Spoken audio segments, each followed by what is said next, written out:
আমাদের জুলাই সনদের কোনো প্রয়োজন নেই। আমাদের প্রয়োজন একটি সংসদের, যেই সংসদ গণতন্ত্রকে বাস্তবায়ন করবে, যেই সংসদ নির্বাচিত হবে জনগণের ভোটে এবং জনগণের আকাঙ্ক্ষার বাস্তবায়ন ঘটবে যেই সংসদে, সেই রকম একটি সংসদ আমাদের প্রয়োজন।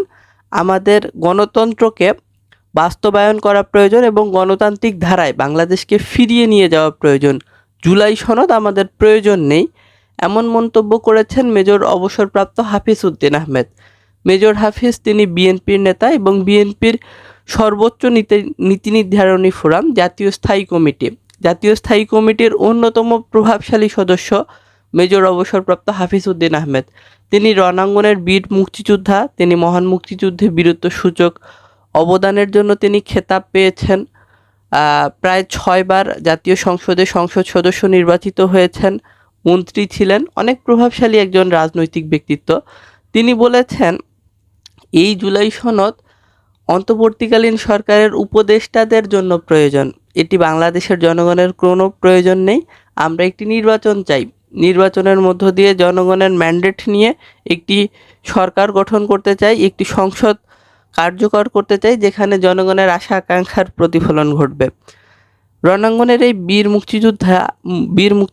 মুক্তিযুদ্ধের স্মৃতিচারণ করেন। তিনি বলেন যে মহান মুক্তিযুদ্ধ আমাদের অস্তিত্ব, মহান মুক্তিযুদ্ধের মধ্য দিয়েই আমাদের স্বাধীন বাংলাদেশের জন্ম হয়েছে।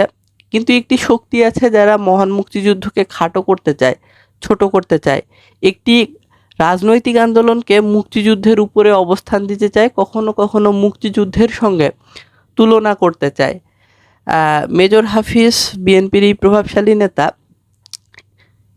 একটি ইসলামী রাজনৈতিক দলের সমালোচনা করে বলেন যে তারা নির্বাচনকে ভয় পায়, তারা জনগণের ম্যান্ডেট নিতে ভয় পায়, কারণ তারা জানে জনগণ তাদেরকে ম্যান্ডেট দিবে না। যেহেতু তারা জনগণের ম্যান্ডেট পাবে না, তারা জনগণের ম্যান্ডেটকে ভয় পায় এবং তারা নির্বাচন বানচালের চেষ্টা করছে, দেশকে অস্থিতিশীল করার চেষ্টা করছে এবং তারা মহান মুক্তিযুদ্ধকে খাটো করার চেষ্টা করছে।